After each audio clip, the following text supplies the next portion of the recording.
በድጋሚ እንደምን አረፈዳችሁ እንደምን ቆያችሁ። የእግዚአብሔር ስም የተባረከ ይሁን። ከእግዚአብሔር ቃል አብረን ደግሞ ከኔ ጋር አብረን እናያለን። ባለፈው ሳምንት የነበርን ሰዎች የትንቢተ ሚልክያስ መጽሐፍ ጥናት ጀምረን ነበረ ትምህርት። እግዚአብሔር በዚህ በሚልክያስ መጽሐፍ ውስጥ ሊያስተላልፍ የፈለገው ነገር መግቢያውንም እንደገናም ደግሞ ምዕራፍ 1ንም ከዶክተር ጋራ በጥሩ ሁኔታ አይተናል። በተለይ ደግሞ እግዚአብሔር ከቃል ኪዳን አንፃር ከህዝቡ የሚፈልገው ምን እንደሆነ በትክክል እየተናገረ ያለበት ክፍል ነውና ትንቢተ ሚልክያስን ስናነብ እግዚአብሔር ከቃል ኪዳን ህዝቡ የሚፈልገው ነገር በትክክል መመልከት እንችላለን እና ዛሬ ምዕራፍ 2 ነው አብረን የምናየው። የምንችል ከሆነ ሁላችንም መጽሐፍ ቅዱስን አውጥተን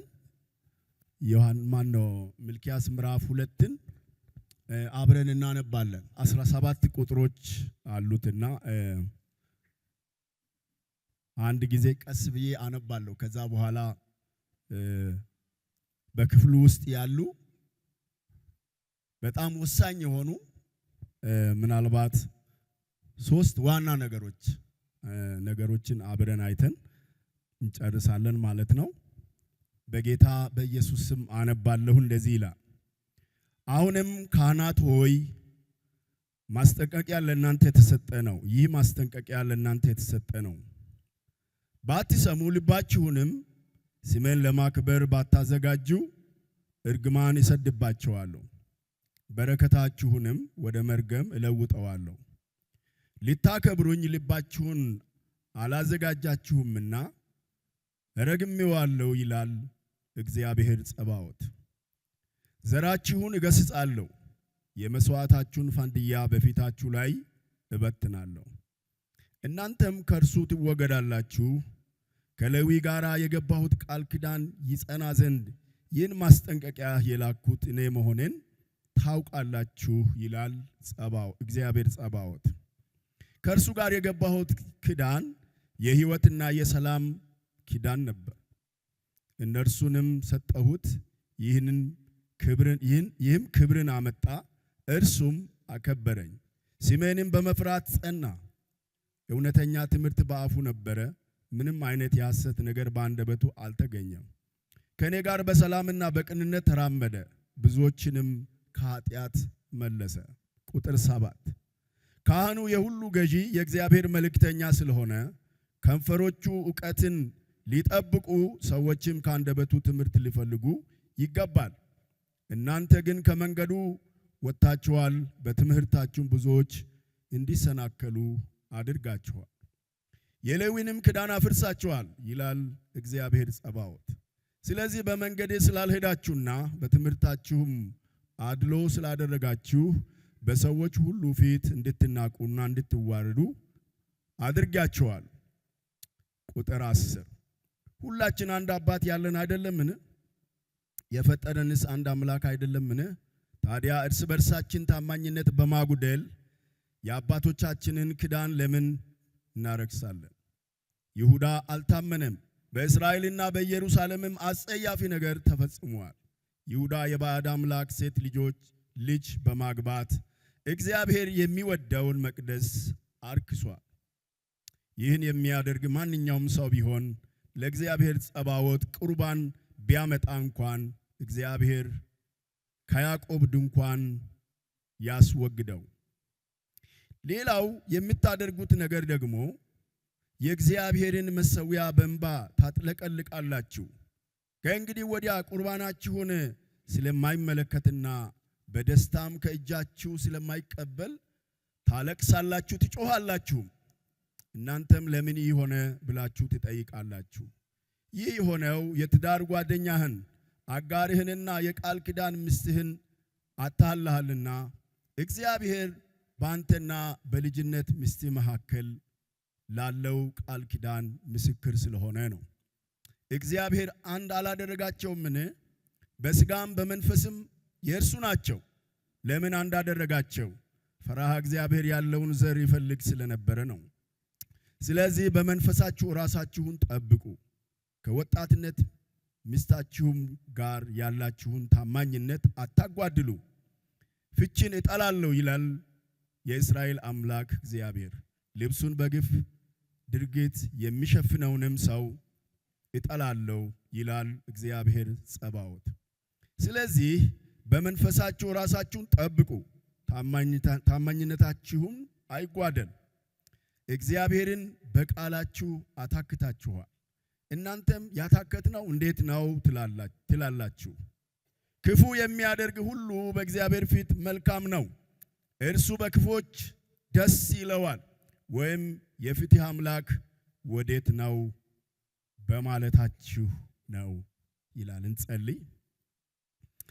እግዚአብሔር አባታችን፣ እግዚአብሔር አምላካችን በጌታ በኢየሱስ ስም በዚህ ሰዓት በቅዱስ ቃልህ እንድትናገረን ቃልህን ከፍተን በፊትህ አለንና እግዚአብሔር የዘላለም አምላክ የቃልህን ደግሞ እውነት እንድታበራልን እንድትናገረን በቃልህ እንድትፈውሰን እግዚአብሔር ሆይ ፈቃድህንም ደግሞ እንድታሳውቀን በመካከላችን ያለ መከልከል እንድትሰራ ይህንን ቃል ወደኛ እንዲመጣ የፈቀድክበትን ዓላማ በሕይወታችን ሳይፈጽም በኑሯችን ሳይፈጽም በማህበራዊ ግንኙነታችን ሳይፈጽም በትዳራችን ሳይፈጽም ካንተ ጋር ባለ ግንኙነት ሳይፈጽም ቃልህ በከንቱ ወደ አንተ አይመለስምና በቃልህ መፈወስ እንዲሆንልን ለቅዱስ ቃልህ የተከፈተ ልብ እንድትሰጠን እግዚአብሔር ሆይ ትሁት መንፈስ እንድትሰጠን በፊት ራሳችንን ማዋረድ እንድንችል እግዚአብሔር ሆይ ለእያንዳንዳችን በዚህ ሰዓት የሚያግዝ የሚረዳ መንፈስ እንዲሰጠን በጌታ በኢየሱስ ስም እንጸልያለን። አምላካችን እግዚአብሔር ሆይ ቃልን እንዳንለምደው ቃልን እንዳንዳፈር ቃልን እግዚአብሔር አምላክ ሆይ እንዳናጥላላ በቃል እውነት እንድንንቀጠቀጥ በቃል እግዚአብሔር አምላክ ወደ አንተ እንድንገሰግስ በቃል ውስጥ ያለውን በረከት እንድንበላ በእኛና ባንተ መካከል ላለው ቃል ኪዳን ወሳኝ የሆነውን ያንተን እውነተኛ ቃል የምናከብርበት መንፈሳዊ አቅምና ጸጋ ካንተ ዘንድ እንዲሆን በጌታ በኢየሱስ ስም እንለምንሃለን። በጌታ በኢየሱስ ስም እንለምንሃለን። እግዚአብሔር ሆይ ይሄ አንድ ወቅት እግዚአብሔር ሆይ ለእስራኤላውያን የተነበበ ቃል ብቻ አይደለም። እግዚአብሔር ሆይ ይሄ ቃል ዛሬ በቤተ ክርስቲያን ዛሬ በእያንዳንዳችን ሕይወት እግዚአብሔር አንተ የምትጠይቀውን የምትፈልገውን እግዚአብሔር እንደ ሕዝብ እንደ ቃል ኪዳን ሕዝብ ስንመላለስ በሕይወታችን ልታየው የምትፈልገውን እውነተኛ የልብህን ረሃብ ይናገረናልና በዚህ ረሃብ ወደ አንተ መጠጋት ይሆንልን ዘንድ መጣል የሚገባንን እየጣልን መተው የሚገባንን እየተወን መፍራት የሚገባንን እየፈራን እየተንቀጠቀጥን ሕይወታችንን እየቀደስን እያደስን በብዙ ጥንቃቄ ወደ ጸጋ ዙፋን እየቀረበን ካንተ እግዚአብሔር አምላካችን ሆይ የሕይወትን ውበት እንድናገኝ ቃል በመካከላችን በጌታ በኢየሱስም በብዙ ስልጣን እንዲመጣ ለተናጋሪውም ሰማይ የተከፈተ እንዲሆን ከናፍርቶቹን እንድትነካ እግዚአብሔር አምላክ በኢየሱስ ስም እንጸልያለን። ከዚህ ውጪ የሆነ ባዕድ የሆነ ነገር ሁሉ ይከልከል። ልምዳችን ቢሆን ዕውቀታችን ቢሆን እግዚአብሔር ሆይ አመለካከታችን ቢሆን እግዚአብሔር አምላካችን ሆይ ማንኛውም አይነት ከቅዱስ ቃል በረከት የሚያጎለን ነገር ከሕይወታችን እንዲወገድ ይሄ ጊዜ ለቃልና ለቃል ብቻ የተሰጠ እንዲሆን ለተናጋሪውም አቅም ጸጋ ጉልበት ካንተ ዘንድ እንዲሆን በጌታ በኢየሱስ ስም እንጸልያለን። ሕዝብ ከቃል የተነሳ ብዙ በረከት ይዞ እንዲወጣ ሕዝብ ከቃል የተነሳ ታንጾ እንዲወጣ ተፈውሶ እንዲወጣ ነፃ ወጥቶ እንዲወጣ እግዚአብሔር መጣል ያለበትን ጥሎ እንዲወጣ ንስሐ መግባት ባለበት ንስሐ ገብቶ እንዲወጣ እግዚአብሔር ሆይ የሚረዳ መንፈስ በመካከላችን ቃልን የሚተረጉም መንፈስ በመካከላችን በሙላት እንዲሰለጥን በእኔም ላይ በሕዝብም ላይ ያንተ በረከት ሳይከለከል እንዲመጣ በጌታ በኢየሱስ ስም ጸልያለሁኝ። ይህ ሁሉ በሆነ ጊዜ ሙሉ ክብር ላንተ ብቻ ይሁን። በጌታችን በመድኃኒታችን በኢየሱስ ክርስቶስ ስም ጸለይ፣ አሜን። እግዚአብሔር ይባርካችሁ። ቁጭ በሉ።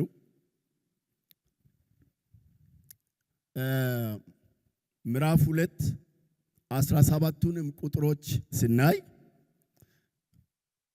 በዚህ በሚልክያስ ትንቢት ውስጥ 3 ዋና ትኩረቶችን እናያለን። ከዛ በፊት ግን የዛሬ ሳምንት የነበረን ሰዎች እግዚአብሔር እወዳችኋለሁ በሚል መጀመሪያ በዚህ በምዕራፉ መግቢያ ላይ ባለው ቃል ምንም እንኳን እስራኤል እግዚአብሔርን የምትበድል እግዚአብሔር በክዳኑ የሰጣትን ተስፋ ቃል ወይንም ደግሞ የክዳኑን ሕግ ጠብቃን ባትኖርም እግዚአብሔር ግን ለሕዝቡ ያለው ፍቅር ያልተለወጠ እንደሆነ የሚያሳይ በጣም ድንቅ የሆነ ትምህርት አይተን ነበረ እና ምንም እንኳን ለክዳኑ ታማኝ ሆነው እግዚአብሔርን እያከበሩ በሕይወታቸው እግዚአብሔር እንዲመጣ የሚያደርግ ነገር ባይኖራቸውም ግን የእግዚአብሔር ታማኝነት ወይንም ደግሞ የእግዚአብሔር ፍቅር ለዚህ ሕዝብ ያልተለወጠ እንደሆነ አይተን ነበር። ምክንያቱም ይሄ መልእክት የመጣላቸውን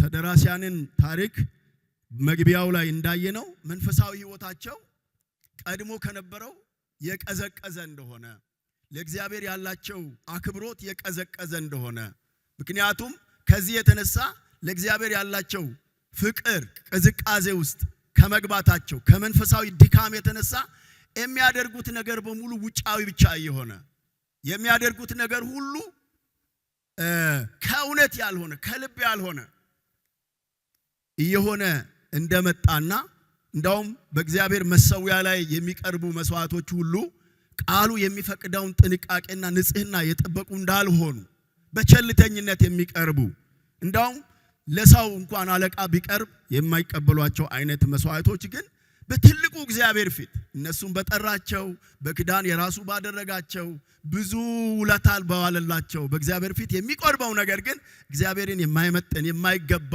ነገር ያደረጉ እንደመጡ ተመልክተናል። ግን እግዚአብሔር በዛ ቦታ ላይ በዋናነት ሲነግረን የነበረው እግዚአብሔር ግን ፍቅሩ አልተለወጠም። ለዚህ ሕዝብ እግዚአብሔር ፍቅሩ አልቀዘቀዘም። እግዚአብሔር በስፍራው አለ። እግዚአብሔር የእስራኤል አምላክ ተብሎ ለመጠራት አላፈረባቸው። ስለዚህ እግዚአብሔር ምን እያደረጋ ነው? ወደ ራሱ እንዲመለሱ እየተናገረ ነው። በዛሬው ክፍል ላይ ደግሞ እግዚአብሔር በዋናነት የሚያነሳው የታማኝነት ጉዳይ ነው። የታማኝነት ጉዳይ ነው። ስለዚህ ሪሴንም እንደዚህ ብያለሁ። እግዚአብሔር ታማኝነት ይፈልጋል። ይህንን ታማኝነት የሚፈልገው እግዚአብሔር ከክዳን ሕዝብ ነው። የኔ ነው ብሎ ከጠራው የእግዚአብሔርን ስርዓትና ሕግ ከተማረው እግዚአብሔርን አውቃለሁ ከሚለው እግዚአብሔርን አመልካለሁ ከሚለው እኔ የእግዚአብሔር ነኝ ብሎ ራሱን የእግዚአብሔር ነኝ ብሎ አይደንቲፋይ በሚያደርገው ማህበረሰብ ወይንም ደግሞ ሕዝብ እግዚአብሔር ክዳኑ በታማኝነት እንዲጠበቅለት ይፈልጋል። ከዚህ የተነሳ እግዚአብሔር ሶስት የእግዚአብሔር ክዳን ወይንም ደግሞ የእግዚአብሔርን ክዳን እስራኤል ያላከበረባቸውን ዋና ነገሮች ሶስት ናቸው። አክቹአሊ አራተኛ ላይ የሚያነሳው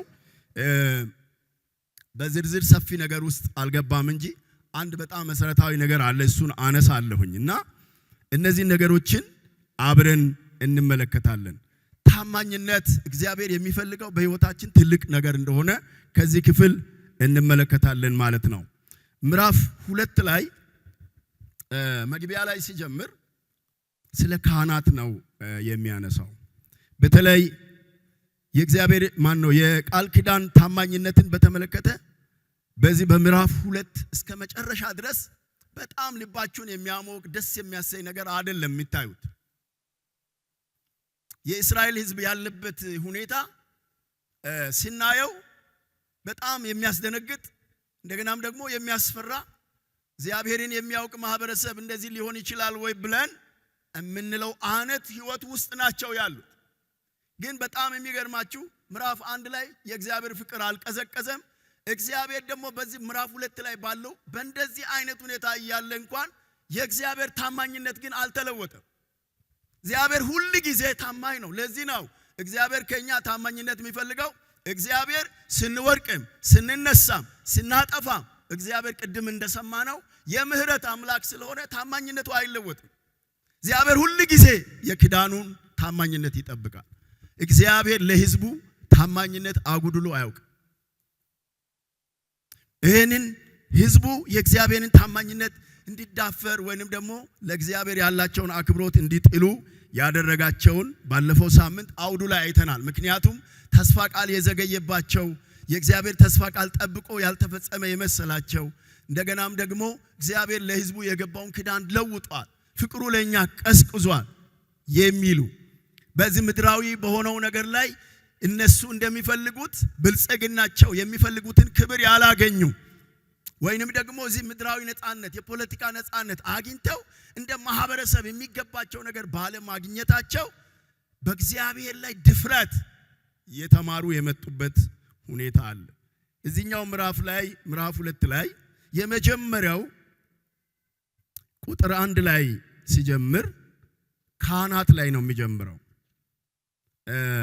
ስለዚህ የመጀመሪያው የምትጽፉ ሰዎች ካላችሁ ከቁጥር 1 ጀምሮ እስከ 9 ድረስ ባለው ክፍል ላይ ካህናት እግዚአብሔር ለሰጣቸው አገልግሎትና ኃላፊነት ታማኞች አልነበሩ። የካህን ስራ ምን እንደሆነ በትክክል በመጽሐፍ ቅዱስ እንግዲህ ሰዓትን ለመጠቀም ትንሽ ይፈጥናለሁ። ምጽፉ ካላችሁ ጥቅስ እየሰጠው ነው የሚሄደው። የካህናት ትልቁ ኃላፊነት የሕጉን ማስተማር ነው፣ ሕጉን መተርጎም ነው። የእስራኤል ሕዝብ የእግዚአብሔርን ሕግ ይማሩ ዘንድ እግዚአብሔር ከሌዊ ወገን የመረጣቸው የአሮን ቤተሰብ ካህናት ናቸው። የካህናት ትልቁ ኃላፊነት የእግዚአብሔርን ሕግ ማስተማር ነው፣ የእግዚአብሔርን ሕግ መተርጎም ነው። ሕዝቡ እግዚአብሔርን መፍራት እንዲማር፣ ሕዝቡ እግዚአብሔርን እንዳይበድል እንደገናም ደግሞ በሙሴ የተሰጠው የእግዚአብሔር ሕግ እንዲጠበቅ ካህናት ተሹሞ ነበር። ትዝ ይላችሁ እንደሆነ የቤተ መቅደሱን አገልግሎት እንዲያገለግሉ ሌዋውያን ርስት አልነበራቸው። ከእስራኤል በያዕቆብ ቤተሰብ ርስት አልነበራቸው። ርስት ያልነበራቸው ለምንድን ነው? እነሱ በሁሉም ስፍራ በሁሉ ነገድ ውስጥ ተገኝተው የእግዚአብሔርን የቤተ መቅደስን አገልግሎት እንዲያገለግሉ የተሾሙ ናቸው። ርስታቸው እግዚአብሔር ተብሎ ተጠርተዋል። ለእግዚአብሔር መለየታቸውን ያውቃሉ። ሹመታቸው ከእግዚአብሔር ነው። ጥሪያቸው ከእግዚአብሔር ነው። ኃላፊነታቸው ከእግዚአብሔር ነው። የተሰጣቸው ኃላፊነት ትውልድን የማዳንና የማጥፋት ድርሻ ያለው እንደሆነ እያወቁ ካህናት ግን በእግዚአብሔር ሕግና በእግዚአብሔር ምርጫ ታማኞች አልነበሩ። የእግዚአብሔርን ቃል በትክክል ለማስተማር ራሳቸውን የሰጡ አልነበረም። ስለዚህ ካህናት እግዚአብሔርን በመበደላቸው ታማኝነት አጉድላችኋል ተብሏል። ይሄ በጣም ከባድ ነው። መጽሐፍ ቅዱሳችን ስናይ በጣም ከዚህ ጋር በተገናኘ የካህናትን አገልግሎትን በተመለከተ እግዚአብሔር እቀጣለሁ እቆጣለሁ ብሎ የተናገረው ሐሳብ በጣም ከባድ ነው። ምን ማለት ነው? እናንተን በሕዝቡ ፊት ተቀባይነት እንዳይኖራችሁ አደርጋለሁ። ተቀባይነት እንዳይኖራችሁ አደርጋለሁ። ሹመቱ ከኔ እንደሆነ፣ አገልግሎቱ ከኔ እንደሆነ፣ ኃላፊነቱ ከኔ እንደሆነ፣ እኔ እንደሰጠኋችሁ፣ እኔ እንደሾምኳችሁ፣ እኔ ሞገስ እንደሰጠኋችሁ፣ እኔ ከናንተ አፍ ጋር እንደሚሰራ ኃላፊነታችሁን ባለመውጣታችሁ ምክንያት እግዚአብሔር ከናንተ አፍ ጋር አልሰራም፣ ተቀባይነት አሳጣችኋለሁ ብሎ ሲናገር እንመለከታለን። ይሄ በጣም ከባድ ነው። ምክንያቱም እግዚአብሔር በዚህ በዘሌዋውያን ዘኍልቍ ምዕራፍ 6 ላይ ለካህናት የሰጣቸው ኃላፊነት አለ፣ ወይንም ደግሞ የሰጣቸው ከነሱ አፍ ጋር እንደሚሰራ ብዙ ጊዜ ለቡራኬ የምንጸልይበት ክፍል አለ አይደለም? በዛ ክፍል ላይ ካህናት የሚናገር እነሱ ብሌስ የሚባርኩትን እግዚአብሔር ይባርካል። ከነሱ አፍ ጋር እግዚአብሔር ይሰራል። የነሱን ፊት እግዚአብሔር ይቀበላል። ከዚህ የተነሳ ካህናት ቆሞ በሚባርኩበት ጊዜ በሕዝቡ ላይ የእግዚአብሔር በረከት ይተላለፋል። እሱ ብቻ አይደለም፣ በረከቱ የሚሰራ ስለሆነ እነሱ ደግሞ በሕዝብ ዘንድ የተከበሩ ናቸው። ነገር ግን እግዚአብሔር ቃልን ስለናቃችሁ ስላላከበራችሁ የተሰጣችሁን የማስተማር ቃሉን የመጠበቅ የመተርጎም ለእግዚአብሔር ለእስራኤል ሕዝብ የማሳወቅ ስራችሁን በትክክል ስላልሰራችሁ እኔ ደግሞ የክህነት አገልግሎታችሁን አልቀበልም ብሎ ሲናገር እንመለከታለን። ይህንን በሁለት መልኩ ነው የሚያሳየው። አንደኛው የተሰጣቸውን የቃሉን የማስተማር ኃላፊነት ችላ በማለታቸው የእግዚአብሔርን ሕግ በሚገባ ባለማስተማራቸውና ወደ ሕዝቡን ከእግዚአብሔር ጋር የማስታረቅ ኃጢአት የመመለስ በጥንቃቄ እንዲኖሩ ሕጉን እንዲጠብቁ ሕጉን ከመተርጎም አንፃር ያሳዩትን ኃጢአት እግዚአብሔር በዚህ ቦታ ይወቅሳቸዋል። ሌላኛው ሁለተኛው የሚወቅሳቸው ለእግዚአብሔር አክብሮት አልነበራቸው። እግዚአብሔር ከዚህ አይነት ክፉ ነገር ይጠብቀን ወገኖቼ። ከባድ ነው። እግዚአብሔር ነው የሚያገለግሉት። በጣም የሚገርማችሁ በዚህ በሚልክያስ መጽሐፍ ላይ የቤተ መቅደሱ ስርዓት አልቆመም፣ መስዋዕቱ አልቆመም፣ አምልኮ አልቆመም፣ ያህዌ መጠራቱ አልቆመም፣ አገልጋዮች ስርዓታቸው መፈጸማቸው አልቆመም፣ የክህነት ልብስ መልበሳቸው አልቀረም። ነገር ግን አክብሮት አልነበረም፣ ፈርሃ እግዚአብሔር አልነበረም፣ ጥንቃቄ አልነበረም። ባለማወቃቸው ነው ወይ? አይደለም። በሕጉ የተጻፈውን እግዚአብሔር የተናገራቸውን ያውቃሉ። ነገር ግን ከክዳኑ ፈቀቅ ብለዋል። እግዚአብሔር ባልተፈራበት ሁኔታ በቸልተኝነት በእውነተኛ ቁርጠኝነት ሳይሆን ኮምፕሮማይዝ በማድረግ ወይንም ደግሞ በማመቻመች የእግዚአብሔርን ቃል ለልባቸው፣ ለፈቃዳቸው፣ ለምኞታቸው በሚያመች መልኩ እየተረጎሙ የእግዚአብሔርንም ሕዝብ ወደ ማሳት እግዚአብሔርን እንዳይፈሩ እስራኤል በእግዚአብሔር ላይ እንዲያምፅ ካህናት ቀዳሚ ድርሻ ወስዳችኋልና በእናንተ ላይ እግዚአብሔር ተቆጥቷል ይላል የሚልክያስ መልእክት። የእግዚአብሔርን ሕግ አልጠበቁም። ሕጉ ደግሞ እንዲከበር እስራኤልን ደግሞ አላስተማሩ። ከዚህ የተነሳ በትምህርታቸው ጠማማ ወይንም ደግሞ መሰናከል ምክንያት የሕዝቡ ሕይወት በእግዚአብሔር ላይ አመጽ የበዛበት አይነት ሆኗል። ስለዚህ እግዚአብሔር ምን ይላቸዋል? አሁንም ካህናቶ ይሄስ ማስጠንቀቂያ ለእናንተ ነው። ለምንድን ነው ማስጠንቀቂያው? እግዚአብሔር ከአሮን ጋር መጀመሪያ በገባውት ቃል ኪዳን ለኪዳኔ ታማኝ ሆናችሁ በኖራችሁ ጊዜ የበረከቱንም የሰላሙንም ኪዳን እንደጠበቁ እናንተ ወደዚህ ተመልሳችሁ እግዚአብሔርን በቃል ኪዳኑ መሰረት ብትፈልጉ ታገኛላችሁ፣ ልባችሁ ብታዘጋጁ። አሁንም እድል አለ። ነገር ግን ይሄ ባይሆን እግዚአብሔር ምን ያደርጋል? እናንተን ደግሞ ከሰጣችሁ ፖዚሽን ያነሳችኋል። እግዚአብሔር በጣም ርህሩህ አምላክ ነው። እግዚአብሔር በጣም የፍቅር አምላክ ነው። እግዚአብሔር ሁሉ ጊዜ የሚራራ አምላክ ነው። እግዚአብሔር ግን የሚቆጣ ደግሞ አምላክ ነው። እግዚአብሔር ደግሞ የሚቀጣ አምላክ ነው። እግዚአብሔር ጅራፉን ሲያነሳ ከባድ ነው። በዚህ ቦታ ላይ እግዚአብሔር ባትመለሱ ግን ይህንን አደርጋለሁ ብሎ ካህናትን ይናገራል። ይሄ ምንድነው ብሎ የምናገረው? ቁጥር 7 ላይ ካህኑ የሁሉ ገዢ የእግዚአብሔር መልእክተኛ ስለሆነ ከንፈሮቹ ዕውቀትን ሊጠብቁ ሰዎችም ከአንደበቱ ትምህርት ሊፈልጉ ይገባል ይላል። ይገባል። ካህኑ የእግዚአብሔር መልእክተኛ ነው። የእግዚአብሔር መልእክተኛ የእግዚአብሔር ሕግ ይገኝበት ዘንድ ይገባል። ቃሉን ያስተምር ዘንድ ይገባል። የምትጽፉ ሰዎች የተወሰኑ ጥቅሶችን ልስጣችሁ፣ እየጻፋችሁ ትሄዳላችሁ። ዘሌዋውያን ምዕራፍ 10 ቁጥር 11፣ ዘዳግም ምዕራፍ 31 ቁጥር 9 እስከ 13 ባሉ ክፍሎች ላይ እንደዚሁም ደግሞ ዘውልቁ ምዕራፍ 6 ቁጥር 23 እስከ 27 ባለው ክፍል ላይ ከካህናት አገልግሎት ጋር በተገናኘ እግዚአብሔር በሕጉ ያስቀመጠው ነገር አለ። ይህንን እያወቁ ግን እግዚአብሔር በሰጣቸው ሕግ መሰረት ካህናት የእግዚአብሔርን ሕግ ተላልፈዋል። አንዱ ወቀሳው ይሄ ነው። ታማኝነት ጎሏል። በምን? በአገልግሎት ታማኝነት ጎሏል። በምን? በካህናት ዘንድ፣ በዋናዎቹ ዘንድ፣ በፊተኞቹ ዘንድ ታማኝነት ጎደለ። በዚህ እግዚአብሔር አዝኗል። ምናልባት መጨረሻ ላይ ጊዜ ካገኘው ይሄ በዚህ ነገር ላይ ትንሽ መናገር እፈልጋለሁ። ግን አሁን ወደ ሁለተኛው ነጥብ ከመሄደ በፊት ሕዝቡ ለእግዚአብሔር ታማኝ ሆኖ የእግዚአብሔርን ሕግና ሥርዓት ጠብቆ በቤቱ እንዲኖር የእግዚአብሔር ቃል ትምህርት በጣም ወሳኝ ነው። መጽሐፍ ቅዱስ ሲናገር ሐዋርያው ጳውሎስ ለጢሞቴዎስ በጻፈው መጽሐፍ ላይ የእግዚአብሔር መንፈስ ያለበት መጽሐፍ ሁሉ ለትምህርት ለተግሳጽ ልብንም ለማቅናት ይጠቅማል ካለ በኋላ ምን ይላል? የእግዚአብሔር ሰው ፍጹምና ለበጎ ሥራ ሁሉ የተዘጋጀ እንዲሆን ያደርጋል ይላል። የእግዚአብሔርን ቃል በትክክል ያልተማረ በእግዚአብሔር ቃል በትክክል ያልተኮተኮተ ሰው መንፈሳዊ ጤናማነት ሊኖረው አይችልም። ለዚህ ነው መጽሐፍ ቅዱስ በዕዝራ ላይ ሲናገር እንደዚህ ይላል። ዕዝራ ካህን ነው። ምን አደረገ ይላል?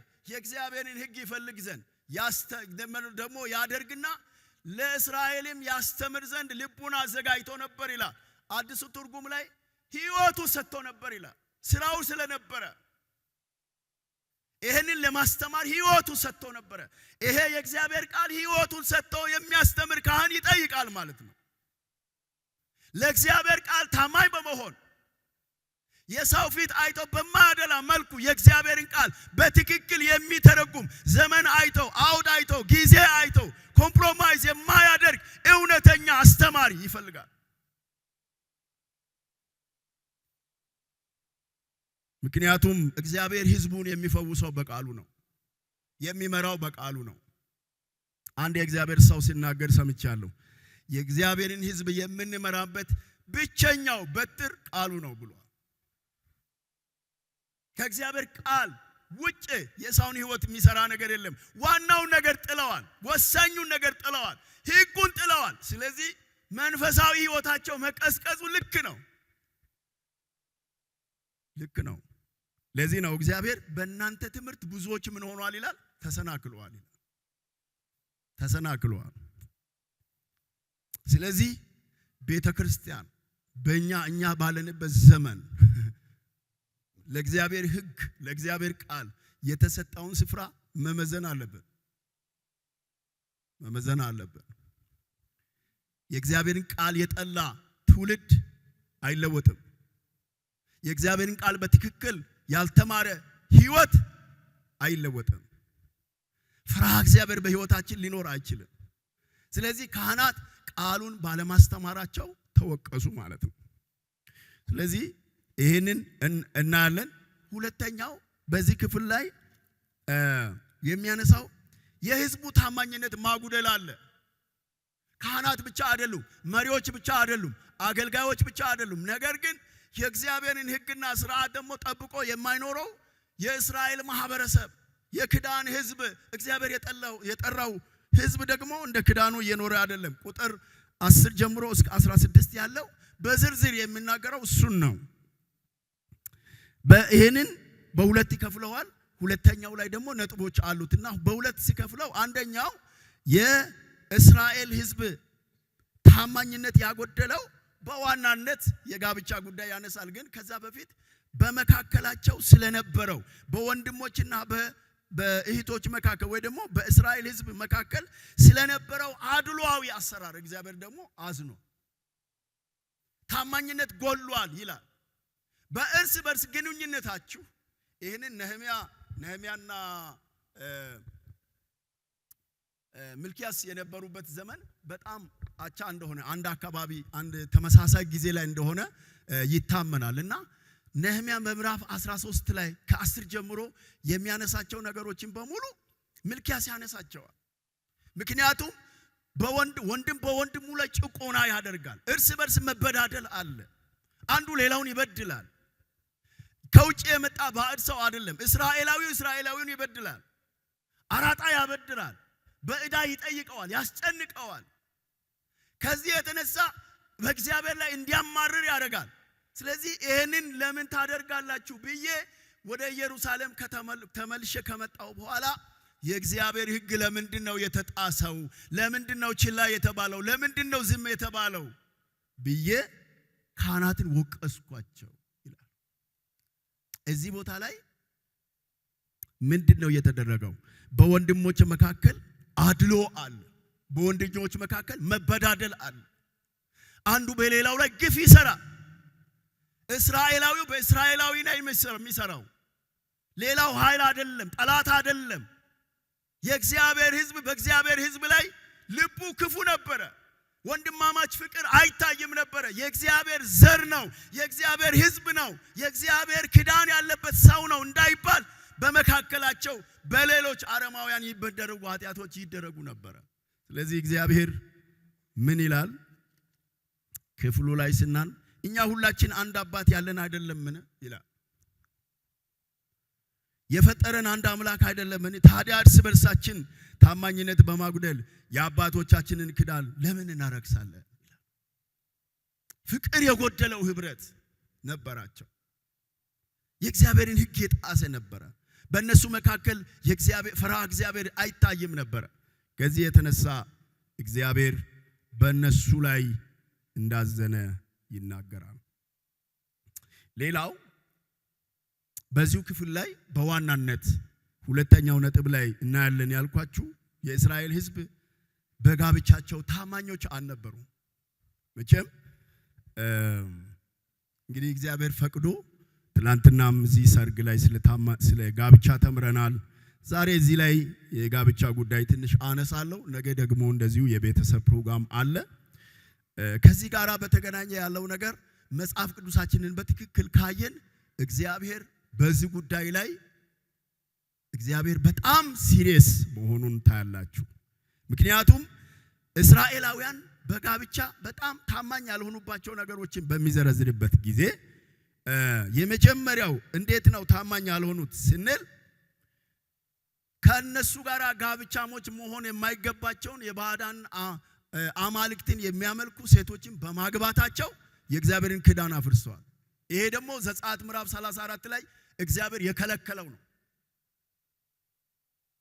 ከባዕዳን ሴቶች ጋር ህብረት እንዳያረጉ አማልክቶቻቸው እንዳያስቷችሁ ለእግዚአብሔር ያላችሁን ታማኝነት እንዳያጎልባችሁ። ስለዚህ ከአሕዛብ ሴቶች ጋር ጋብቻ እንዳትፈጽሙ እግዚአብሔር ከልክሏል። ይህንን ሕግ ግን ምን አድርጓል? ህዝቡ አፍርሰዋል። በዚህ እግዚአብሔር አዝኗል። የጋብቻ ቃል ኪዳን ወይንም ደግሞ በጋብቻ እግዚአብሔር ሊያየው የሚፈልገው ነገር ስለፈረሰ እግዚአብሔር አዝኗል። ይሄ የሆነበት ዋናው ምክንያት ጋብቻ በእግዚአብሔር ፊት የተቀደሰ የእግዚአብሔር ቃል ኪዳን ያለበት ተቋም መሆኑን ዘንግተው ነው።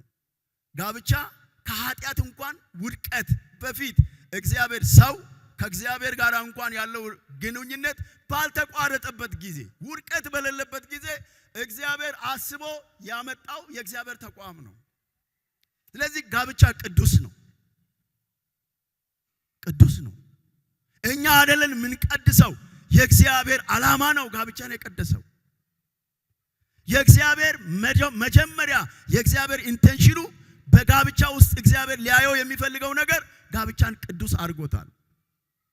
ምናልባት አንዳንዶች ጋብቻ እዚህ መድረክ ላይ ሲፈጸም ነው ቅዱስ የሚሆነው፣ ቤተክርስቲያን ብለ ሲታረግ ነው፣ ወይንም ደግሞ በእንደዚህ አይነት ምስክርነት እንደዚህ ሲናረግ ነው ብለው ሊሉ ይችላሉ። ጋብቻ ከእግዚአብሔር ዓላማ አንፃር የተቀደሰ ነው።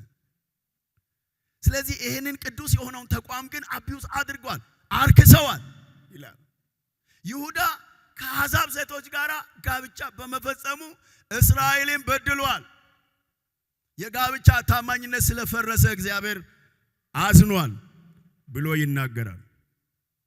ሌላኛው ጋብቻ ላይ የተፈጸመው ሌላኛው ደግሞ ታማኝነት የጎደለው በቃል ኪዳን ያገባቸውን ሚስቶቻቸውን በቀላሉ ይፋቱ ነበር። ፍቺ ይፈጸም ነበር። ትዝ ይላችኋል ማቴዎስ ወንጌል ምዕራፍ 19 ላይ ወደ ጌታ መጥተው እንደዚህ አሉ። ሰው በሆነ ምክንያት ሚስቱን ሊፈታ ይፈቀድለታል? ሙሴ እኮ የፍቺውን ጽፈት ይስጣትና ይሸኛት ብሎ ጽፈውልናልና ይሄ አይፈቀድም ወይ ብለው ተናገሩ። ለምንድን ነው? በማህበረሰባቸው መካከል ለጋብቻ ያላቸው አክብሮት ወድቆ ስለነበረ በሆነ ምክንያት ይሄ የሆነው ምክንያት ዘርዝሩ፣ በጣም ብዙ ነው። ደስ አላለኝም ብሎ አስቦ ሰው ትዳሩ ወይ ጋብቻ እንዲያፈርስ እድል የሚሰጥ ነው። በሆነ ምክንያት ሰው በማንኛውም ምክንያት ትዳሩን እንዳይፈታ ጌታ ኢየሱስ እዚህ ቦታ ላይ በሚልክያስ ላይ ምን ይላል? ፍቺን እጣላለሁ ይላል እግዚአብሔር ብሎ ነው የጻፈው። እንደገና ደግሞ ማቴዎስ ሲዘረዝር ምን ብሎ ጻፈ? ከመጀመሪያ እንደዚህ አልነበረም። ሙሴ ለልባችሁ ጥንካሬ የሚሆን ነገር ነው እንጂ የጻፈው የእግዚአብሔር ፍላጎት ፍቺ አይደለም። እግዚአብሔር አንድ ነው ያደረጋቸው። አንድነታቸው በእግዚአብሔር የተጠበቀ ነው። ወደፊት ሁለት ሊሆኑ አይችሉም። ሙሴ ስለ ልባችሁ ጥንካሬ ነው ይሄንን የተናገረው። በዝሙት ምክንያት ካልሆነ በቀር ሚስቱን የሚፈታ ሰው የእግዚአብሔርን ኪዳን ነው የሚያፈርሰው ብሎ ለጥያቄያቸው መልስ ሲሰጥ እናያለን። በዚህ ሚልክያስ መጽሐፍ ላይ አንዱ ትልቁ እግዚአብሔር የተቆጣው በፍቺ ጉዳይ ነው። ትዳር እንደ ቀላል ነገር ሲፈርስ፣ ጋብቻ እንደ ቀላል ነገር ሲፈርስ፣ እንደ ማንኛውም ኮንትራት ሲመስል ሰዎች ሲመቻቸው ሲኖሩ ሳይመቻቸው ሲያፈርሱ እግዚአብሔር አዘነ። ይሄ ተቋም የኔ ነው የተቀደሰ ነው አለ እግዚአብሔር። በዚህ አዝኗል። ስለዚህ በሚልክያስ በኩል እግዚአብሔር ያመጣው ወቀሳ አንዱ የታማኝነት ጉድለት በጋብቻ ጋብቻ ረክሷል። የእግዚአብሔር የመጀመሪያው አጀንዳ ዓላማ ጥሷል። እሱ ብቻ አይደለም፣ አምልኮ ቤት እንደሆነ ነው እዚህ ቦታ ላይ የሚናገረው። በጋብቻ ውስጥ እግዚአብሔር የሚፈልገው ትላንትናም ስንሰማ ነበር። የመጀመሪያው የእግዚአብሔር ፍላጎት እግዚአብሔር የሚፈራ የተቀደሰ ዘር እግዚአብሔር ይፈልጋል ይላል። ስለዚህ በጋብቻ ውስጥ እግዚአብሔር የሚፈልገው ነገር በእስራኤላውያን መካከል ስላጣ እግዚአብሔር ተቆጥቶ ነበር። በቃል ኪዳን ያገባቸውን ሚስቶቻቸውን ያታልሉ ነበር። በጋብቻቸው ታማኞች አልነበሩም። በቀላሉ ፍቺ ይፈጽሙ ነበር። ስለዚህ በዚህ ጉዳይ ላይ ደግሞ የእግዚአብሔርን ቁጣ እንመለከታለን ማለት ነው። ሌላው ሶስተኛው ሐሳብ በተለይ ከቁጥር 17 ላይ ያለው ሐሳብ በጣም ከባድ ቃል አለ እዛ ጋር ሁለተኛው ነጥብ ላይ የምትጽፉ ሰዎች ከ10 እስከ 16 ያለው በጋብቻና በእስራኤላውያን መካከል በማህበረሰቡ መካከል ስለ ጎደለው ታማኝነት ነው እግዚአብሔር እየተናገረ ያለው። ከቁጥር 17 ላይ ግን የሚናገረው ጽድቅን ወይንም እውነትን ወይንም ኃጢአትን በማመቻመች ለእግዚአብሔር ያላቸውን ታማኝነት ደግሞ አጉድለዋል። ጽድቅ ምን ሆኗል? ወርቋል። ምን ብሎ ይናገራል? በጣም እንደሮጥ አውቃለሁ። ሌላው ቁጥር 17 ላይ እግዚአብሔርን በቃላችሁ አታክታችኋል፣ እናንተም ያታከትነው እንዴት ነው ትላላችሁ? ክፉ የሚያደርግ ሁሉ በእግዚአብሔር ፊት መልካም ነው፣ እርሱ በክፉዎች ደስ ይለዋል። ወይም የፊት አምላክ ወዴት ነው በማለታችሁ ነው። እግዚአብሔር የት አለ?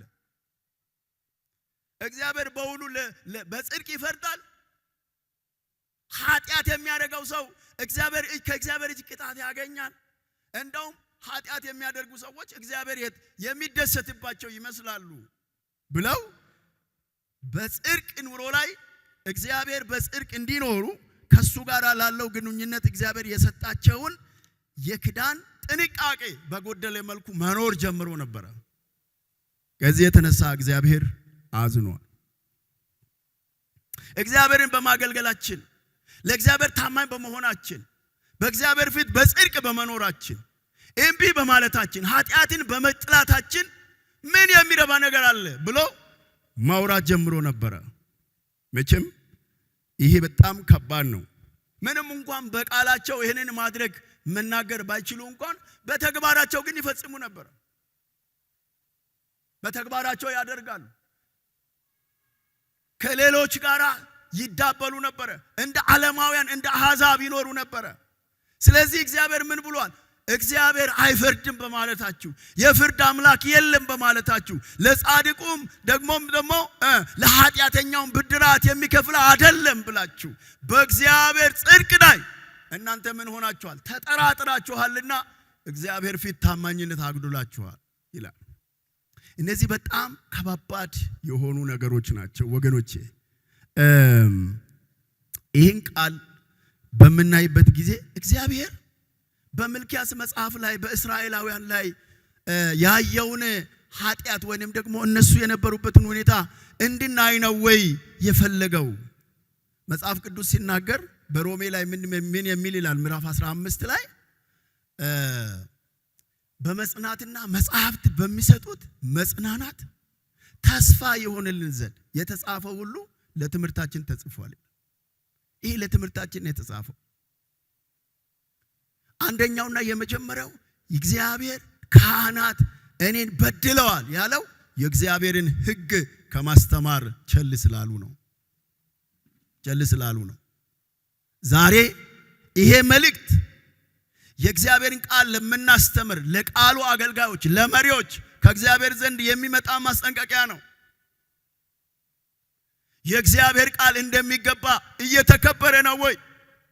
ቃሉን በትክክል እያስተማርን ነው ወይ? አደባባዮች በእግዚአብሔር ቃል የተሞሉ ናቸው ወይ? መድረኮች እውነተኛ የእግዚአብሔር ጽድቅ የሚሰበክባቸው ናቸው ወይ? ሕዝቡን ወደ እግዚአብሔር የሚመልሱ በጽድቅ እንዲኖር መንገድ የሚያሳዩ የእግዚአብሔርን የልብ አጀንዳ የሚገልጡ ናቸው ወይ? ቃሉን ስበክ በጊዜውም አለጊዜውም ጽና የተባለው ጢሞቴዎስ ዋናው ኃላፊነት የቃሉን ማስተማር ኃላፊነት ኢየሱስ ስለሆነ ነው። ዛሬ የእግዚአብሔር ቃል እንደ እግዚአብሔር ቃልነቱ ያልተከበረበት አንዱ መንገድ በእውነትና በጽድቅ የእግዚአብሔርን ቃል የሚያስተምሩ የእግዚአብሔርን መድረክ ለቃሉ እውነት የሚሰጡ ብዙ ሰዎች የጎደሉ በመምጣታቸው ነው ብዬ አስባለሁ። ይሄ የእግዚአብሔር ቃል ሊከበር ይገባል ወገኖች። እኔ እናንተ ፊት ያቆመኝ የእግዚአብሔር ጥሪ ነው፣ ጀግንነት አይደለም። እግዚአብሔር መውሰድ ይችላል፣ መከልከል ይችላል። ቤቱ የእግዚአብሔር ነው፣ መቀለጃ አይደለም። መድረኩ የእግዚአብሔር ነው፣ ቃሉ የእግዚአብሔር ነው፣ አገልግሎቱ የእግዚአብሔር ነው። በጽድቅ በጥንቃቄ ካላደረግነው እግዚአብሔር ይከለክላል ወገኖቼ፣ ይከለክላል። ባለፈው ሳምንት ሰምታችኋል አይደለም? እግዚአብሔር አሁን የተሻለ መስዋዕት አምጥታችሁ እኔን እንድታስደንቁ ሳይሆን በር የሚዘጋ ሰው ፈልጋለሁ ያለው። ስለዚህ የእግዚአብሔር ቃል ተጥሎ ነበር፣ የእግዚአብሔር ሕግ ተጥሎ ነበር፣ ችላ ተብሎ ነበር። የኛ ዘመን ደግሞ የዛ መልክ ኮፒ ነው የሚመስለው። የእውነት ትምህርት የማይወደድበት፣ የእግዚአብሔር ቃል ክብር የሌለበት፣ ሰዎች በእግዚአብሔር ቃል የማይረኩበት፣ የእግዚአብሔርን ቃል ስንሰማ የምንቀጠብጥበት፣ ጊዜ ለመስጠት የማንፈልግበት ወገኖቼ፣ የምናስተምር ሰዎች የእግዚአብሔርን ቃል በጥንቃቄ ለማስተማር በብዙ ፍርሃት መቆም የሚገባን እንደሆነ አምናለሁ። እግዚአብሔር ስለ ቃሉ ካህናትን ሲወቅሳቸው ምናየው እሱ ነው። መሪዎችና አገልጋዮች ዛሬ ቆም ማለት ያለብን ይመስለኛል። የሚልክያስን መጽሐፍ ስናነብ እግዚአብሔር ከክዳን ሕዝብ የሚፈልገው ነገር ግን ያጣው ነገር ነው። በየክፍሉ የምናየው ያጣው ነገር ነው የምናየው። ሁለተኛ ከጋብቻ ጋር በተገናኘ የሚደረገው ሁኔታ ፈጽሞ ከእግዚአብሔር ቃል የወጣ ነው። ፈጽሞ የእግዚአብሔር ቤተሰብ የሆኑ ሰዎች ሁለተኛ ቆሮንቶስ ምዕራፍ 6 ላይ ጳውሎስ ከማያምኑት ጋር በማይመች አካሄድ አትጠመዱ ብሎ ጽፏል። የሚያምን ከማያምን ጋር ምን ህብረት አለው? ዛሬ የክዳን ሰዎች የእግዚአብሔር ሰዎች በጋብቻ ሁኔታ ላይ ምን አይነት ሁኔታ እንዳለ ማየት እንችላለን። ሶሻል ሚዲያዎቻችንን ማየት እንችላለን። የረከሰበት የእግዚአብሔር ክዳን ያለበት እግዚአብሔር የሚመለከተው እግዚአብሔር ግድ የሚለው ተቋም እስከማይመስል ድረስ ሰዎች ፈቃዳቸውን የሚያደርጉበት፣ እዚህኛው ቤተክርስቲያን የተከለከለው እዛኛው ቤተክርስቲያን ሄዶ ጋብቻ የሚፈጽምበት፣ ከማያምኑ ሰዎች ጋር የሚያምኑ ሰዎች ጋብቻሞች የሚሆኑበት፣ የእግዚአብሔር ክዳን የተጣለበት። ከዚህ የተነሳ እግዚአብሔር በጋብቻ ውስጥ ሊያየው የሚፈልገውን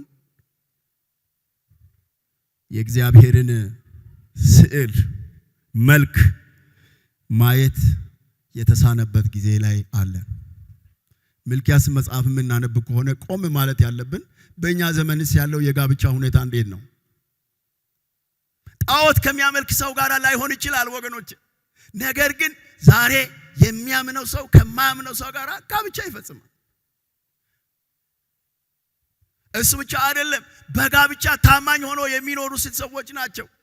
በእግዚአብሔር ቤት ውስጥ እየኖርን እግዚአብሔር ወገኖቼ እኛን ሲመለከት ሁሉ ነገራችንን ነው የሚያየው። ቤቱ የእግዚአብሔር ነው ወገኖቼ። ከዚህ መልስ ነው የእግዚአብሔር ምንለው ነገር የለም። ማህበራዊ ህይወታችን፣ ቤተሰባዊ ህይወታችን፣ ግላዊ ህይወታችን በእግዚአብሔር ፊት ይመዘናል። ሁሉም በእግዚአብሔር ፊት ይታያል። ስለዚህ ይሄኛው በጣም ከባድ ነው። ከዚህ ጋር እንግዲህ ብዙ እኔ ነገ ትምህርት ላይ ሊቀርብ ይችላል። ሌላ ብዙ ትምህርቶች ይኖራሉ። ሌላኛው ግን የፍቺ ሁኔታ ነው። እግዚአብሔር መፋታትን እጠላለሁ ይላል ብለው የሚያስተምር የቤተ ክርስቲያን መልእክት የሰማ ወይንም ደግሞ የሚያስተምር ራሱ በጣም ፍቺ በጣም በቀላል የሚታይበት ጊዜ ይመስለኛል።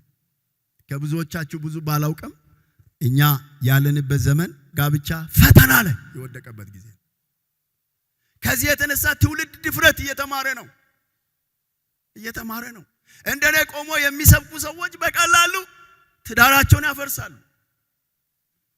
ቆሞ የሚዘምሩ ትዳራቸውን ያፈርሳሉ። እሱ ብቻ አይደለም፣ አንድም ሁለትም ደግሞ ያገባሉ። ከዚህ የተነሳ እግዚአብሔር የሚመለከተው ተቋም የመሆኑ ጉዳይ ጥያቄ ውስጥ እንዲገባ አድርጎ እግዚአብሔር ይፈርዳል፣ ይጠይቃል እንዳይመስለን። እግዚአብሔር አይቆጣ። እግዚአብሔር ሲቆጣ ከባድ ነው። አንዳንድ ጊዜ ፓብሊካሊ ሰዎች ሁሉ በሚያዩት መልኩ ላይሆን ይችላል የሚቀጣን እግዚአብሔር ግን መቅጫ አለው፣ ይቀጣል። ሁሉ ጊዜ በእግዚአብሔር ክዳን ላይ አምፀን የእግዚአብሔርን በረከት መጠበቅ አስፈላጊ አይደለም፣ አንችል። ስለዚህ እግዚአብሔር በትዳር ከፍቺ ጋራ በተገናኘ ከትዳር ጋራ በተገናኘ ከጋብቻ ጋራ በተገናኘ ባሉ ሁኔታዎች ዛሬ የኛን ህይወት እግዚአብሔር ሊፈትሽ የሚፈልግ እንደሆነ አስባለሁ። እንዴት ነው ያለ ነው የሚለው ማለት ነው። በመጨረሻ ላይ ይሄን ቃል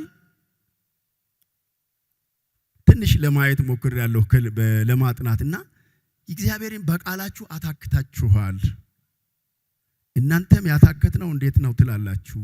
ክፉ የሚያደርግ ሁሉ በእግዚአብሔር ፊት መልካም ነው፣ እርሱም በክፎች ደስ ይለዋል። ይሄ የፊቴ አምላክ ወዴት ነው የሚለው አሁን እኔ እንደሚሰብከው ማይክ ይዘን እግዚአብሔር የታለ ሲረዳ የምናየው የታለ ሲፈርድ የምናየው በማለት ሳይሆን የሚገለጠው በኑሯችን ነው። ለምን መሰላችሁ? መዝሙር 73 ላይ የአሳብ ልጆች እንደዚህ ብለው ተፈትነው ነበረ። የኃጢያንን ሰላም አይተን ቀናን፣ ለሞታቸው እንኳን መጣጣር የለም፣ ከልባቸው ይልቅ ያገኛሉ። እግዚአብሔር ላይ ቃል ተናግሮ ያመልጣሉ፣ የሚነካቸው የለም። ስለዚህ እኔ ልቤን በከንቱ ነው ወይ ያጸደቅኩት ማለት ጀመርኩኝ። ፍጻሜያቸው እስካይ ድረስ ለኔ ፈተና ነበረ። ዛሬ ወገኖቼ ለኔና ለናንተ ትልቁ በዚህ ዘመን ያለው ፈተና ቢኖር ይሄ ነው። ምክንያቱም ሰዎች እግዚአብሔር ለኃጢያታቸው ወይንም ደግሞ ለጽድቅ ስራቸው ዋጋ እንደሚሰጥ እርግጠኛ ባልሆኑ ቁጥር ምን ማድረግ ይጀምራሉ? ጽድቅን ኮምፕሮማይዝ ማድረግ ይጀምራሉ። ምን አለበት? ጉቦ መስጠት ምን አለበት? መቀበልስ ምን አለበት? በዚህ ዘመን እኮ በጽድቅ ሰርቶ ሀብታም መሆን አይቻልም። ሰርቫይቭ ማድረግ አይቻልም። ንግድ ማካሄድ አይቻልም። እንዴት ነው የሚሆነው? በቃ ከዛ እግዚአብሔር የተስማማ ሲመስለን እንቀጥላለን። ነገር ግን እግዚአብሔር ለጽድቅም ለኃጢያትም ብድራት አለው፣ ዋጋ ይከፍላል። ስለዚህ ይሄንን ብላችኋል፣ በልባችሁ ይሄንን ማስባችኋል። ወገኖቼ ሰው እግዚአብሔርን ማክበሩ ለእግዚአብሔር ያለው አክብሮትና ፍርሃት የሚታየው በኑሮው ነው። በጣም አቧራ አስነስተን እዚህ ጋር ተንከባለን በምንዘምረው መዝሙር አይደለም፣ እሱ መጥፎ አይደለም። ነገር ግን ለእግዚአብሔር ያለኝ ፍርሃት አክብሮት የሚታየው በኑሮዬ ነው። አንዳንድ ሰዎች ሲመሰክሩ ሰምቻለሁ። ሌሎችን አልመስልም ብዬ ነው እንደዚህ የኖርኩት ብሎ። አንድ በጣም ትልቅ ፖዚሽን ላይ የነበረ ሰው ነበር ገርጂ አካባቢና ያ ሰው በመስሪያ ቤቱ በጣም የተከበረ ሰው ነው። በእውቀት ከብዙዎች የበለጠ ነው። የተቋሙ ኃላፊነት ቦታ ላይ ያለ ሰው ነው። እና አንድ ቀን የሆነ ዕቃ ገዝተው ቤቴ አድርሱልኝ ብሎ ሰዎችን ስልክ ሰዎቹ ዕቃ ይዞ መጥተው ሲያዩ ቤቱ በጣም እዚህ ግባ የማይባል ቤት ነው። በጣም የወዳደቀ ነው። እርግጥ ነው በብሎኬት የተሰራ ቤት ነው፣ ጭቃ ቤት አይደለም። ግን ቤቱ ፊኒሺንጉ እንኳን በትክክል ያላለቀ ቤት ውስጥ ነው ያሉት። ኃላፊው ትልቁ ሰውየው ባለስልጣኑ አለቃው ከዛ መጥተው ያዩ ሰራተኞች በጣም አዘኑ። እኔ ራሱ ሲመሰክር ነው የሰማሁት። ባይብል ስኩል ከኔ ጋር አብረው ተምሯል። እና መጥተው ደነገጡ፣ አዘኑ አለ። ጋሼ ምን ሆነህ ነው? ምን ነው? ኧረ ትንሽ ተንቀሳቀስ አሉኛል። ምን ሆነ ነው? ቤቴ አንተን አይመስልም። ወዴት ነው የምንቀሳቀሰው? መንግስት ደሞዝ ይከፍለኛል። ከዚህ ሌላ ምንድነው የማደርገው? ኧረ ትንሽ ተንቀሳቀስ፣ ሰው እንደሚሆን ሁን፣ ቤትን ቀይር። ፈተና ነው። ስንቶቻችሁ በእንዲህ አይነት ፈተና ውስጥ እንዳላችሁ አላውቅም። ተንቀሳቀሽ እንጂ ትንሽ እንደዚህ የሚልም አንብቤያለሁ። በፍየል ዘመን በግ አትሁኑ የሚል ከባድ ነው በጣም። ለእግዚአብሔር ያደሩ ሰዎች ሞኞች የሚባሉበት፣ በጽድቅ የሚኖሩ ሰዎች ወደ ታች የሚታዩበት። ወገኖቼ ወደ ውጭ አትመልከቱ። ቤተ ክርስቲያን ውስጥ በጽድቅ መኖር እንደ ሞኝነት ሊቆጠር ይችላል። ለእግዚአብሔር ያደሩ ሰዎች ቃሉ አይልም፣ ቃሉ ይሄንን ነው የሚለው፣ ከቃሉ ስንፋንልም የሚሉ ሰዎች ስፍራ የሚያጡበት ዘመን መቼ ነው? አሁን ነው። ስለዚህ ጽድቅ ተጥሎ እግዚአብሔር አዘነ። ስለዚህ በሶስቱም ነገሮች እግዚአብሔር ምን አለ? ታማኝነት ፈልጋለሁ አለ። አሜን። ካህናት ታማኞች ሁኑ። እግዚአብሔር ለቃሉ ታማኝ የሆኑ አገልጋዮችን ፈልጋለሁ አለ። ታማኝነት ጎሏል። ቃሉ ወድቋል። የእግዚአብሔር ሕግ ተጥሷል። የእግዚአብሔርን ሕግ በማስተማር ሕዝቡ ከኃጢአት እንዲመለሱ እግዚአብሔርን መፍራት እንዲማሩ በሙሴ የተሰጠውን ሕግ እንዲጠብቁ አላደረጋችሁ። ስለዚህ አዝኛለሁ። ሌላው በጋብቻ መካከል ታማኝነት ምን ሆኗል? ወድቋል። ተመለሱ አላቸው። ፍቺ በቃላሉ ይፈጸማል። ከማምኑ ሰዎች ጋብቻ ይፈጸማል። የጋብቻ ንጽህና አይጠበቅም። ለምን? ጋብቻ የእግዚአብሔር ቃል ኪዳን ያለበት ተቋም እንደሆነ ትውልዱ ምን ሆኗል? ዘንግቷል። ለዚህ እግዚአብሔር የጋብቻ ታማኝነት እፈልጋለሁ ነው። ሪሴም እሱ ነው። እግዚአብሔር ታማኝነት ይፈልጋል።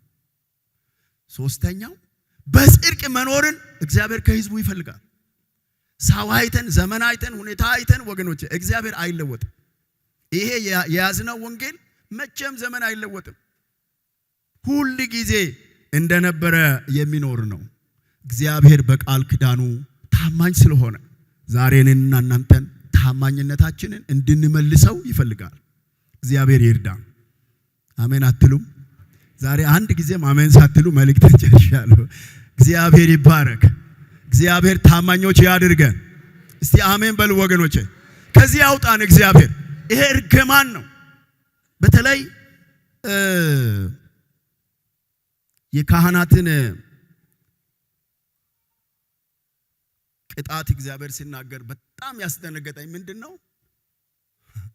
እነሱ የሚባርኩበት ሙሴ የሰጠው ይሄ ምዕራፍ 6 ቁጥር 23 ጀምሮ ያለው ቡራኬ አይሰራም አለ እግዚአብሔር። ከዚህ ያድነናል። አዎ አይሰራም አለ እግዚአብሔር። ይልቁን ምን አደርገዋለሁ? እናንተ በረከት ብላችሁ የምትሉትን እኔ እርግማን አደርጋለሁ። ከዚህ የተነሳ ሞገስ አሳጣችኋለሁ። ዛሬ መቼም በዚህ መድረክ ላይ በጣም ሰዓትም ስለሌለ ብዙ ማውራት አልችልም እንጂ የእግዚአብሔር መድረክ ይዘን የምናገለግል መሪዎች፣ አገልጋዮች ለዚህ ለእግዚአብሔር ቃል ክብር ባለመስጠታችን ምክንያት በጣም ብዙ ውድቀት አለ። ያከበረን ይሄ ቃል ነው። ከዚህ ውጪ ምንም ክብር የለንም። ይህን ቃል ያላከበረን እንደሆነ እግዚአብሔር የሰጠንን ክብር ነው የምንጥለው። በቃ እግዚአብሔር አይደለም የምንጥለው፣ እኛ ነን የምንጥለው። ስለዚህ እግዚአብሔር ታማኞች እንድንሆን ይፈልጋል።